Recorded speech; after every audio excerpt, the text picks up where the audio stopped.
မင်္ဂလာပါခင်ဗျာမင်းပြည့်ရှယ်ရီငါကြိုးဆိုပါတယ်ဒီနေ့တော့ကျွန်တော်ဝိဒတုတ်ကိုရွတ်ဖတ်ပူဇော်မှာဖြစ်ပါတယ်ပုရိနေဘောဓိဓမ္မာရိနိဗ္ဗတံဝိဒဇာတိယေယတသေဇေနဒါဝဂိမဟာတတံဝိဝစေယိထေရတာတာရိဗုဒ္ဓတာလောကနာထေနဗာတိတံကပ္ပထာယိမဟာလိဇံပရိဒံတမနာမဟေအထိလောကိတိလကုဏောသစ္ဆံသောစေယနုဒ္ဓယတေနတစ္ဆိနကာဟာမိတိစ္ဆကိရိယမုဒ္ဓမံ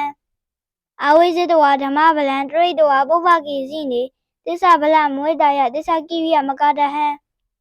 တန္တိပခအာဘဒနာတန္တိပါဒာအဝိဇ္ဇနာမာတာဝိတာသနိခန္ဓာဇာတဝေဒပရိကမ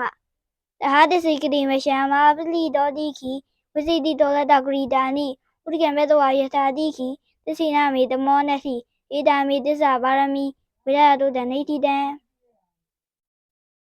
ကျွန်တော်ရဲ့ဗီဒီယိုတွေကိုကြိုက်နေတတ်တယ်ဆိုလို့ရှိရင် like and share လုပ်ပေးဖို့တောင်းဆိုပါရစေကျွန်တော်ရဲ့ YouTube channel ကိုလည်း subscribe လုပ်ပေးဖို့တောင်းဆိုပါရစေအားလုံးကိုကျေးဇူးတင်ပါတယ်ခင်ဗျာ